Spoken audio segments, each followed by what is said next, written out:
കൊള്ളാം. നല്ല ഉറക്കം, നല്ല ആഹാരം, നല്ല സുന്ദരികളായ നേഴ്സുമാർ, ചുറ്റും നിനക്ക് പറ്റിയ കൂട്ടും. ഇക്കണക്കിന് നീ ഇവിടെ തന്നെ അങ്ങ് താമസമായി കളയോ? എന്നും കുന്നും നിന്റെ കൂടുതലുള്ള താമസത്തിനൊക്കെ ഭേദ. നീ അവിടെ പോയി കിടക്കായിരുന്നു? യമുനയുടെ അമ്മച്ചയെ കാണാൻ പോയിരുന്നു. ഓ, പിന്നെ അവിടെ പോയി കാശ് മേടിച്ചല്ലേ? ഞാൻ നിന്നെ പോലെ അത്ര ചീപ്പാണെന്ന് കരുതിയോ? ഒന്നും വാങ്ങിയില്ലേ? നിനക്ക് ഫ്രൂട്ട്സ് വാങ്ങിക്കാനെന്നും പറഞ്ഞ് കുറച്ച് രൂപ വാങ്ങിച്ചു, അത്ര തന്നെ. ഓ, നീയൊക്കെ കൂടി എന്റെ വില കളയും. എന്നിട്ടാ ഫ്രൂട്ട്സ് അവിടെ? സോറി, നിനക്ക് വേണമായിരുന്നു. ഞാൻ ഇപ്പൊ തന്നെ അമ്മച്ചി എടുത്ത് പോയി കുറച്ച് രൂപ വാങ്ങിച്ചോണ്ടിരാം.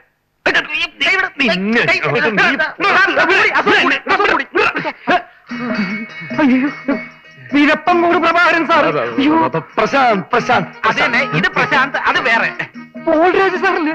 അറിയോ? ഇതെന്ത് പറ്റി? അയ്യോ, എത്ര നല്ല നടനായിരുന്നു. പേരും കൂടി മറന്നുപോയി. ദിവസവും 2-3 നാടകം കളിച്ച് ഉറക്കൊഴിച്ച് സംഭവിച്ചതായിരിക്കും അല്ലേ? എന്നെ ഓർക്കുന്നുണ്ടോ? അന്ന് ആലപ്പുഴയിൽ വെച്ച് ഉൾപ്രേക്ഷ കാണാൻ കണ്ടിട്ട് ഗ്രീൻ റൂമിൽ ഒന്ന് അഭിനന്ദിച്ച കുഞ്ഞിരാമനാണ് ഞാൻ. കുഞ്ഞിരാമൻ, ശില്പി. അയ്യോ, ശില്പിയൊന്നുമല്ല, ഞാനും ഒരു കലാകാരനാണ്, നാടകാസ്വാദകൻ. കലാകാരന്മാരെന്ന് വെച്ചാൽ എനിക്ക് ജീവനാണ്. ഒരാഴ്ചക്കകം സാറിന് ഭ്രാന്തിയെ മാറ്റിത്തരും, ഇല്ലെങ്കിൽ എന്റെ പേര് ഞാൻ മാറ്റും. ഇവിടത്തെ സ്റ്റാഫിനും ലേശം വട്ടുണ്ടെന്ന് തോന്നുന്നു. അതെ, ഞാൻ എന്റെ വീട് വരെ ഒന്ന് പോയിട്ട് വരാം. എന്നോട് തനിച്ചാക്കിട്ടോ? നീ ഇതിനകത്ത് സേഫ് അല്ലേ? പേടിക്കാൻ എന്തിരിക്കുന്നു? ഞാൻ നിന്റെ വീട്ടിലും പോയി വിവരങ്ങൾ അന്വേഷിച്ചറിഞ്ഞിട്ട് നാളെ മടങ്ങിയെത്താം. നമ്മൾ എവിടെയെന്ന് അറിയാതെ അവർ കിടന്ന് വിഷമിക്കുന്നുണ്ടാവും. എന്റെ വീട്ടിൽ പോയി അത് ഇതും പറഞ്ഞു പിടിപ്പിച്ച നിന്നെ ഞാൻ. അതെ, ഇതിനകത്ത് കിടന്ന് ബോറടിക്കുകയാണെങ്കിൽ അമരത്തിലെ മമ്മൂട്ടിയുടെയും ഭരതത്തിലെ മോഹൻലാലിന്റെയും മിമിക്രിയാണ്. എന്റെ മക പരൂഷ ഫസ്റ്റ് പാസ്സായി. കാക്ക മലന്ന് പറക്കൂന്ന് പറഞ്ഞിട്ട് എന്തോ ആയി. മുണ്ടാട്ടം മുട്ടിപ്പോയ. അമ്മേ, ഇതാരാ വന്നിരിക്കുന്നത് നോക്കിയേ. പോളേട്ടന് ആളൊരു സുന്ദരനായിട്ടുണ്ടല്ലോ. പോളേട്ടന് സൗന്ദര്യം കൂടിക്കൂടി വരുന്നുണ്ടെന്ന് പറയുന്നതല്ലേ കുറച്ചുകൂടി കറക്റ്റ്? വല്ല കോൾ എന്തോ ഒത്ത ലക്ഷണം ഉണ്ടല്ലോ പോളേട്ടാ. എല്ലാം പറയാം. നിങ്ങളിത് എവിടെയായിരുന്നു പോളെ? പ്രഭ എവിടെ? നമ്മുടെ കഷ്ടകാലം ഒക്കെ മാറിയമ്മേ. ഞങ്ങൾ വക്കച്ചന്റെ ട്രൂപ്പിൽ നിന്ന് പോന്നു. ഇപ്പൊ എറണാകുളത്തുള്ള ഒരു പുതിയ ട്രൂപ്പിലാ. ദിവസം 2 കളി വെച്ചുണ്ട്. അടുത്ത ആഴ്ച ഉത്തരേന്ത്യൻ ടൂറിന് പോകാനുള്ള തയ്യാറെടുപ്പില്ല. അതുകൊണ്ടാ പ്രഭ വരാഞ്ഞത്. 1 മാസം കഴിഞ്ഞേ വരൂ. ആ വിവരം ഇവിടെ ഒന്ന് പറയാൻ എന്നോട് പ്രത്യേകം പറഞ്ഞയച്ചു. ബോംബെയിലൊക്കെ ഡ്രസ്സിന് വളരെ വില കുറവാ. ഞങ്ങൾക്ക് കുറച്ച് ഡ്രസ്സ് എടുത്തു തരാൻ പറയണം. എനിക്ക് ചുരിദാർ മതിയെന്ന് പറയണം. ഇതൊക്കെ നിങ്ങൾ പറയാതെ ഞങ്ങൾ വാങ്ങിക്കൊണ്ടിരില്ലേ? എന്താ ഇത്?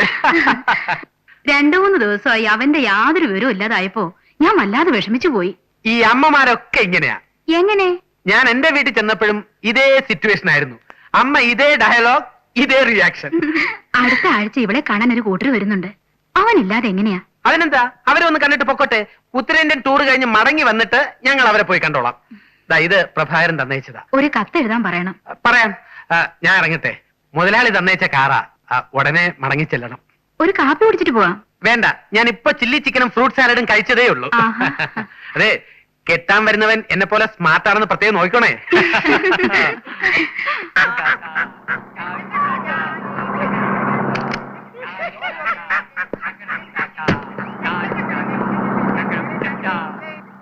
നോക്കടാ, ഒരു മുഴുക്കിറുക്കൻ.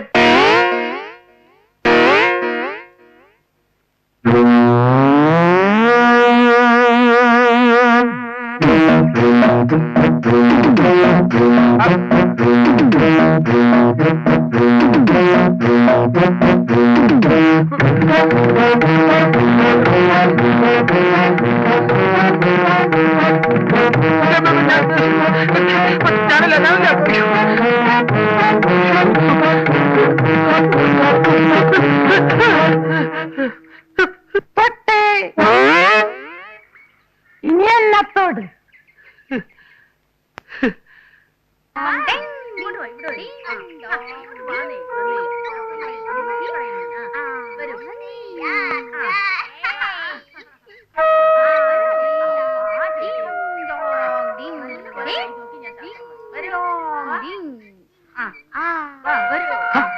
ഇതൊരു പുതിയ വാർത്തയാണല്ലോ.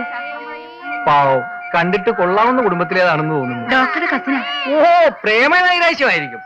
ഞാനൊരു നാടകം കണ്ടിട്ടുണ്ട്. എന്റെ പ്രേമകുടീരത്തിൽ ബലികുടീരത്തിൽ. ഇത് കഴിച്ചോ. എനിക്ക് ഭ്രാന്തല്ല. ഭ്രാന്തുണ്ടോ ഇല്ലേ തീരുമാനിക്കുന്ന ഞങ്ങളാണ്. മരുന്ന് കഴിക്കാനല്ലേ പറഞ്ഞില്ലേ? വക്കച്ചൻ ചേട്ടൻ ഇങ്ങനെ വാശി പിടിച്ചിരുന്നിട്ട് ഒരു കാര്യമില്ല. എത്ര കളിയാ എങ്ങനെ ക്യാൻസൽ ചെയ്യുന്നത്? എന്റെ അമ്മണിക്കുട്ടി നല്ല നടന്മാരില്ലാതെ നാടകം ഇറക്കാൻ പറ്റുമോ? കണ്ട അണ്ടർ അടകൊടുന്ന സ്റ്റേജിൽ കയറി കളിച്ചാലേ എന്റെ വിഷുകാല പൂട്ടും. വക്കച്ച സാർ അവന്മാരോട് കാണിച്ചത് കുറച്ച് കറന്ന കൈയായി പോയി. പരിചയമില്ലാത്ത സ്ഥലത്ത് പാതിരാത്രി നടുറോട്ടിലല്ലേ ഇറക്കി വിട്ടത്. എടാ, ഒരു ദേഷ്യത്തിന് ഞാൻ അങ്ങനെയൊക്കെ ചെയ്തു. ഇവന്മാർ തിരിച്ചു വരുമെന്നല്ലേ ഞാൻ കരുതിയത്. വാശിക്ക് അവന്മാര് മോശക്കാരൊന്നുമല്ല. വാശിക്ക് വക്കച്ചന് മോശക്കാരനല്ല. വേറെ ഏതെങ്കിലും ട്രൂപ്പ് ചേരുന്നതിന് മുമ്പേ വക്കച്ചൻ സാർ അവന്മാരിങ്ങ് വിളിച്ചോണ്ട് വാ. വക്കച്ചൻ സാറേ, എന്താടി?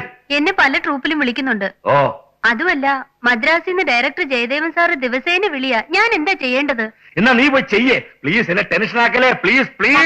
ചേട്ടൻ ഇങ്ങനെ ടെൻഷൻ ആവാതെ. ഈ സീസൺ തീരുന്നത് വരെ അവരെ നമ്മൾ സഹിച്ചേ നിവൃത്തിയുള്ളൂ. വക്കച്ചൻ സാർ അവരെ പോയി ഒന്ന് വിളിക്കൂ. അവരെ വിളിക്കണോ വേണ്ടയോ എന്ന് ഞാൻ തീരുമാനിച്ചോളാം. പ്ലീസ്, എന്നെ ടെൻഷൻ ആക്കലേ. Please please please please.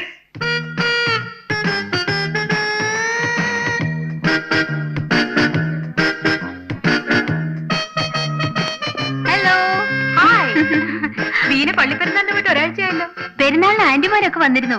അവരോടൊപ്പം 2 ദിവസം ടൂറിലായിരുന്നു. പെരുന്നാളിന്റെ പങ്കൊന്നും കൊണ്ടുവന്നില്ലേ? എല്ലാം കൊണ്ടുവന്നിട്ടുണ്ട്. അതുകൊണ്ടല്ലേ ഹോസ്റ്റലിൽ കയറാൻ നേരെ ഇങ്ങോട്ട് തന്നെ വന്നത്. വാ.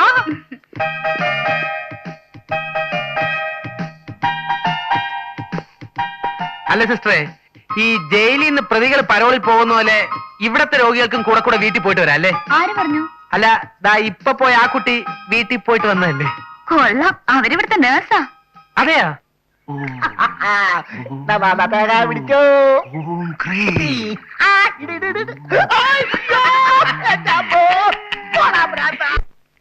ഇവിടെ അല്ല, അവിടെ.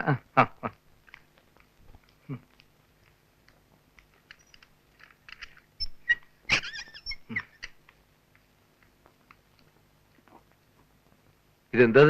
ഇഞ്ചക്ഷനാ? എനിക്ക് വേണ്ട. ഇഞ്ചക്ഷനും മരുന്നൊക്കെ ഉപയോഗിച്ചെങ്കിലേ എളുപ്പം ഇവിടുന്ന് പുറത്തു പോകാൻ പറ്റുള്ളൂ.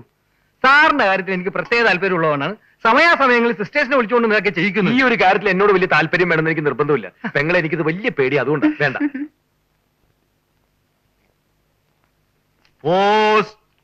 സാറിന് മണി ഓർഡർ വല്ലതും വേണോ? വേണം. എന്റെ കയ്യിലില്ല. പറവൂർ പോസ്റ്റ് ഓഫീസിലെ പോസ്റ്റ്മാനായിരുന്നു ഗോപാലൻ. ഒരു വീട്ടിൽ എഴുത്ത് കൊടുക്കാൻ വേണ്ടി ചെന്ന് ഭർത്താവും 2 കുട്ടിയുള്ള സ്ത്രീകരെ കൊണ്ട് പ്രേമിച്ചു. ഇരുട്ടടിയിട്ടതാ, ഇങ്ങനെ ആയിപ്പോയി. അയ്യോ, എന്ത് മരുന്നത്? ഇത് ക്ഷീണം മാറാനുള്ളതാ. സിസ്റ്റർ അറിയുമോ പ്രഭാകരൻ സാറിന്? വലിയ നാടകനാ. തിരപ്പം കൂടെ പ്രഭാകരൻ വരില്ലേ? എന്നും നാടകം 2-3 കളിയുണ്ടാവും. ഉറക്കം ഇളച്ചളച്ച് ഇങ്ങനെ ആയി പോയതാ. സാർ ഇവിടെ കിടന്നു, ഞാനിപ്പോ വരാം. തോമസൂട്ടി, ജോർജ് ഇവിടെ വന്നേ. വരാൻ വന്നേ. നിങ്ങൾ ഈ സാറിനെ അറിയോ? നാടകക്കാരനാ. അകലെ അമേരിക്കയിലേക്ക് എന്ന നാടകത്തിലെ ഡോക്ടർ മാത്യൂസ്. എന്താ കലക്ക്. നിങ്ങൾ വെച്ചോളൂ. ഞാൻ ഇന്നവരെ കൈക്കൂലി വാങ്ങിച്ചിട്ടേ ഉള്ളൂ, കൊടുത്തിട്ടില്ല. ആദ്യമായിട്ട് തരികയാണ്. എന്തിനാണെന്നറിയാമോ? ഡോക്ടർ ഒന്നും അറിയണ്ട, നമുക്ക് ഈ സാറിന് ഒരു ഉഗ്രൻ ഷോക്ക് കൊടുക്കണം. അയ്യോ, ഷോക്കോ? ഇറങ്ങിപ്പോടുന്നു. പ്രാന്തില്ലാത്ത എന്നെ നിങ്ങളൊക്കെ കൂടി പ്രാന്തനാക്കും. ഡോക്ടർ, എനിക്ക് ഷോക്ക് തരാൻ പോകുന്നേ. ഓടിവായോ. ഇറങ്ങിപ്പോടുന്നു. എന്താ? കൊല്ലും ഞാൻ എല്ലാത്തിനും. എനിക്ക് ഷോക്ക്. പോളെ, എനിക്ക് ഇവന്മാർക്ക് ഷോക്ക് തരാൻ പോകുന്നു. അയ്യോ, നീ വന്നേ. നീ ഒരു മിനിറ്റ്. അതല്ല, ആ തടിയുള്ള ചേട്ടൻ. പിന്നെ അതെ അതെ, ഈ നാടക ക്യാമ്പിൽ ഇസ്ത്രി ഇട്ടോണ്ടിരുന്നപ്പോ ഷോക്ക് അടിച്ച അവൻ ഇങ്ങനെ ആയത്. ഡോക്ടർക്ക് പോലും ഈ വീഴറിയില്ല. അതുകൊണ്ട് ഇനി ഷോക്ക് അടിപ്പിച്ച അവന്റെ വട്ട് കൂടും. ഈ കൈക്കൂലി വെച്ചോ. എടാ, ആ പോയവനെ പിടിച്ച് അകത്തിടാൻ വല്ല മാർഗോട്ടോ നോക്ക്. അല്ലെങ്കിൽ അവനെ സ്നേഹിച്ച് സ്നേഹിച്ച് ഷോക്ക് അടിപ്പിച്ച് കൊല്ലും. നീ പേടിക്കാതിരിക്ക്, നമുക്ക് എത്രയും പെട്ടെന്ന് ഇവിടുന്ന് മുങ്ങാം. മുങ്ങാം, പക്ഷെ പൊങ്ങുന്ന യമുനയുമായിട്ടായിരിക്കണ്ടേ. അതിനുള്ള വഴി ഞാൻ കണ്ടുവച്ചിട്ടുണ്ട്. അതിന് എന്നെ ഇവിടെ നിന്ന് ആദ്യം ജനറൽ വാർഡിലേക്ക് മാറ്റാനുള്ള ഒരു വഴി നോക്കണം. അത് ഞാൻ ഏറ്റു. അതിനുള്ള വഴി ഞാൻ കണ്ടുവച്ചിട്ടുണ്ട്. എന്തു വഴി? അതൊക്കെ ഉണ്ട്. ചളമാക്കരുത്. പ്രാന്തന്മാർക്ക് എടുക്കാനുള്ള ഇഞ്ചക്ഷനാണ് എനിക്ക് എടുത്തോണ്ടിരിക്കുന്നത്. ഭ്രാന്തില്ലാത്തവന് ഇഞ്ചക്ഷൻ എടുത്തുള്ള അനുഭവം അറിയാലോ. അവനും ഭ്രാന്തനായി മാറും. നീ നാടകത്തിൽ നല്ലൊരു ഭ്രാന്തനായിരുന്നു. യഥാർത്ഥ ജീവിതത്തിലും അങ്ങനെ തന്നെ ആയി മാറാൻ നോക്ക്. All the best. നീ എന്താ എന്നെ തെറി വിളിക്കാത്തത്?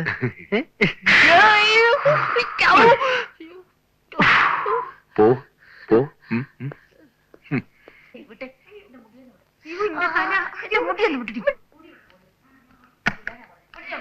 സിസ്റ്റർ, സിസ്റ്ററിന് എന്നെ മനസ്സിലായില്ലേ? ഇല്ല. ഞാനാണ് പിണ്ടിമന പോൾരാജ്. പ്രൊഫഷണൽ നാടകരംഗത്തെ ഒരു പ്രഗത്ഭ നടനാണ്. സിസ്റ്ററിന്റെ നാടകങ്ങളൊന്നും കണ്ടിട്ടില്ലേ? ഇല്ല.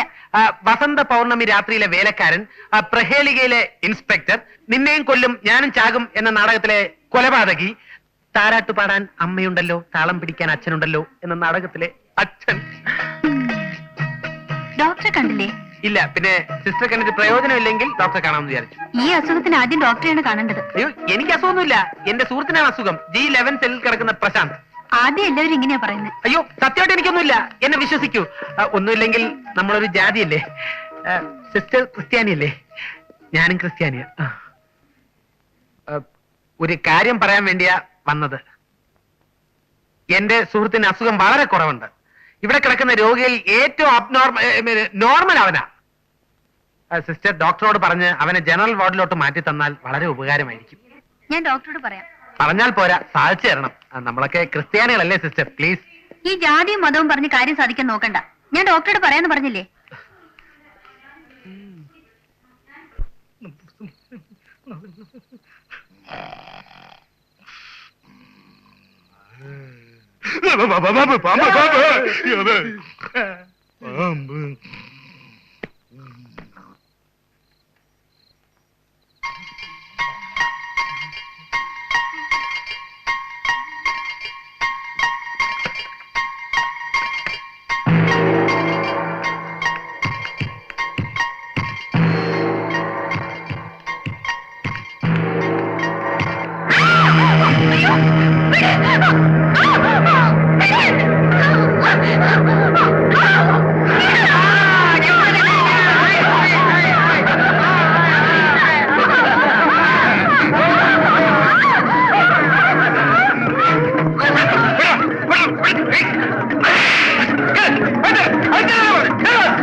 യവന്മാര് കിടക്കുന്നിടത്തേക്ക് ഒറ്റയ്ക്ക് പോകുന്ന റിസ്ക് ആണെന്ന് അറിയില്ലേ? ഇതിനു മുമ്പ് ഇങ്ങനെ ഉണ്ടായിട്ടില്ല. ആദ്യത്തെ സംഭവ. ഈ ഭ്രാന്തന്മാരുടെ മനസ്സും കുംഭമാസ നിലാവും ഒരുപോലെയാണെന്നാണ് പറയാറ്. രണ്ടും എപ്പോഴാണ് മാറുന്നതെന്ന് ആർക്കും പറയാൻ പറ്റില്ല. എപ്പോഴും കുട്ടിയെ രക്ഷിക്കാൻ ഇതുപോലെ ഞാൻ ഉണ്ടാവുമെന്ന് എന്താണ് ഉറപ്പ്? അല്ല, ഞാൻ ജാഗ്രത പുലർത്തിക്കോളാം. എന്നാലും മീന കൂടി ശ്രദ്ധിക്കണം. എന്റെ ലീലാമേ, നിനക്കിതൊക്കെ വെറുതെ തോന്നില്ലേ? നിന്നോടല്ലാതെ പിന്നെ എനിക്ക് വേറെ ആരോടാ താല്പര്യം?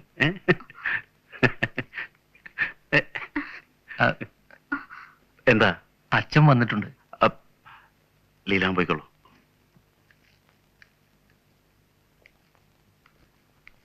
അച്ഛൻ നീ ശനിയാഴ്ച അങ്ങോട്ട് വരുമെന്ന് പറഞ്ഞിട്ട് ഇവിടുന്ന് ഇറങ്ങിയപ്പോ വളരെ വൈകി. നാളെ അങ്ങോട്ട് വരാന്ന് വിചാരിച്ചിരിക്കായിരുന്നു. അമ്മയ്ക്കിപ്പോ എങ്ങനെയുണ്ട് അച്ഛാ? ഇന്നലെ ഹോസ്പിറ്റലിൽ കൊണ്ടുപോയപ്പോൾ അവർ സ്കാൻ ചെയ്തു. എന്നിട്ട് എന്ത് പറഞ്ഞു? കുറച്ചധികം മരുന്നും ഗുളിക എഴുതി തന്നിട്ടുണ്ട്.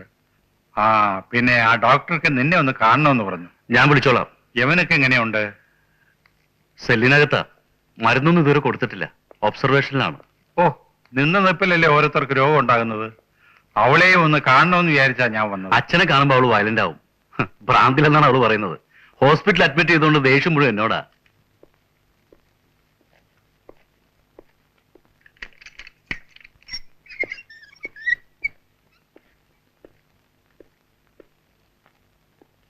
എന്താ മോളെ, കുറുപ്പങ്കലിനെ മറന്നോ? ഓ, എത്ര സ്മാർട്ടായിരുന്നു. എന്തു പറ്റി ഇവൾക്ക്? എല്ലാരും കൂടി എന്നെ ഭ്രാന്തിയാക്കാൻ നോക്കണ്ട. അച്ഛനും മോനും കൂടി നാടൻ കളിക്കാൻ വന്നിരിക്കുന്നു. പോകുന്നുണ്ടോ ഇവിടുന്ന്?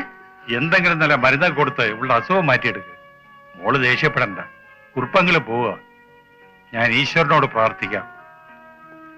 അച്ഛൻ താഴെ ഞാനിപ്പോ അങ്ങോട്ട് വരാം.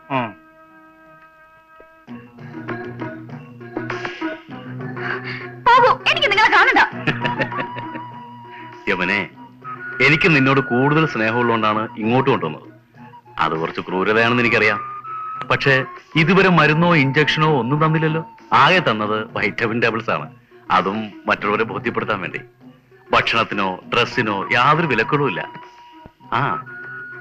ഇനിയും നിന്റെ മനസ്സ് മാറിയില്ലെങ്കിൽ എന്താ ചെയ്യേണ്ടതെന്ന് എനിക്കറിയാം. ഷോക്ക് തരാൻ വരെ ഞാൻ മടിക്കില്ല. You bloody bastard, get out!